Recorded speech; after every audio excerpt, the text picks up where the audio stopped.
Dans cette 5e leçon, on va transformer notre projet en image photoréaliste. On va créer un panorama 360 et une petite vidéo. Donc vous pouvez cliquer sur Rendre situé dans la barre de gauche et on va commencer par les rendus photos. Donc on arrive ici, encore une fois c'est assez intuitif, donc vous pouvez commencer par choisir le format de l'image, que ce soit en paysage, en portrait, vous avez différentes tailles possibles. Moi je vais partir sur le format 16.9 en paysage, plus adapté pour la vidéo. Ensuite, pour que ça soit le plus réaliste possible, moi ce que je fais, c'est que je m'imagine dans la pièce comme si j'étais photographe, donc à quelle hauteur je positionne mon objectif, sous quel angle, etc. Donc vous pouvez ajuster les différents paramètres ici à droite. Donc on va commencer par la hauteur de la caméra, soit vous le faites manuellement, ou soit vous pouvez indiquer la hauteur. Donc moi je vais me mettre à 1,10 m. Ensuite, vous pouvez régler l'inclinaison, donc soit avec la souris, soit degré par degré. Ensuite, vous pouvez aussi régler la largeur de l'angle de vision. Donc ça, c'est très pratique, surtout quand on est dans des petits espaces. Une fois que l'angle vous convient, vous pouvez l'enregistrer pour pouvoir le réutiliser. Comme ça, si vous bougez la caméra ou que vous faites d'autres rendus 3D, vous pouvez facilement le retrouver. Et en dessous, vous pouvez choisir la qualité d'image. Ensuite, Chrome propose des réglages prédéfinis, donc notamment des réglages de lumière. Donc ça, c'est bien quand vous débutez. Donc par exemple, vous pouvez choisir jour d'intérieur et choisir de cocher ou non le réglage automatique des lumières en fonction de votre projet. Mais le mieux, si vous voulez un rendu vraiment réaliste, c'est de faire vos propres réglages de lumière, donc ici. Ensuite, vous pouvez choisir une scène extérieure, donc qui correspondra à l'environnement que vous souhaitez. Encore une fois, vous avez plusieurs choix possibles. Vous pouvez les ajuster à 360 degrés et vous pouvez aussi télécharger vos propres scènes extérieures. Et pour finir, vous pouvez activer certaines options spécifiques, donc pour que votre rendu soit le plus réaliste possible.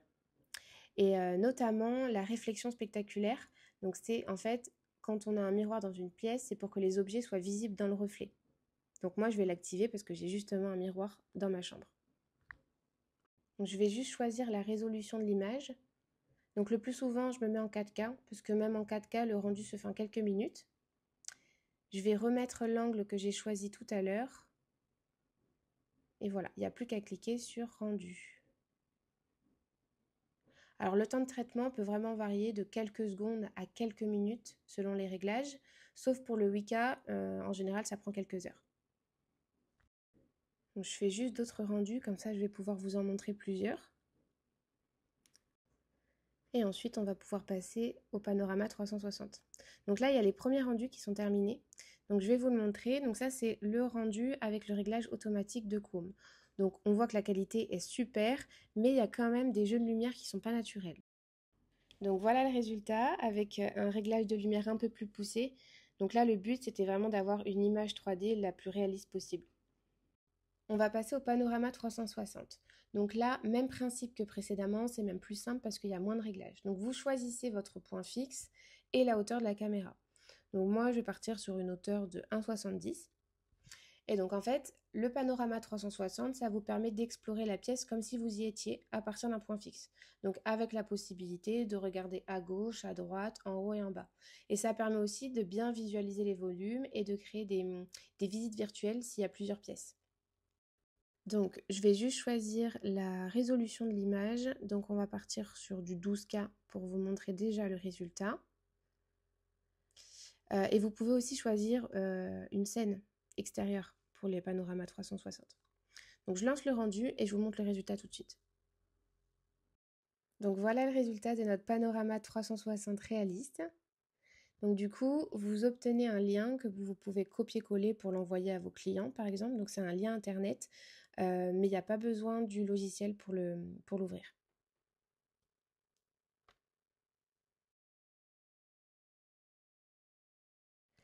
Ensuite, je vais vous montrer, on peut aussi faire des vues du dessus. Voilà, je vais vous montrer un exemple. Donc c'est bien, c'est à mi-chemin entre le plan 3D et le plan 2D.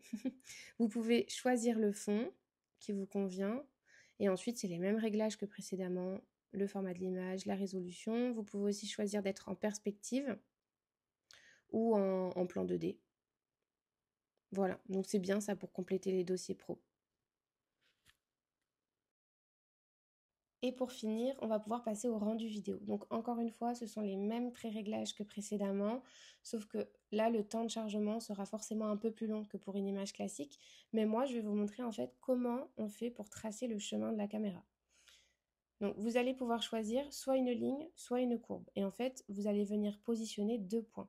Et Kuom va générer ensuite un parcours entre ces points. Et donc ça fera le chemin de votre caméra. Et donc à droite, vous avez différents paramètres pour pouvoir régler l'angle de vision, la hauteur de la caméra et la vitesse. Donc moi, je vais partir sur une vitesse assez lente. Donc je vais préparer la vidéo et je vous montre le résultat tout de suite.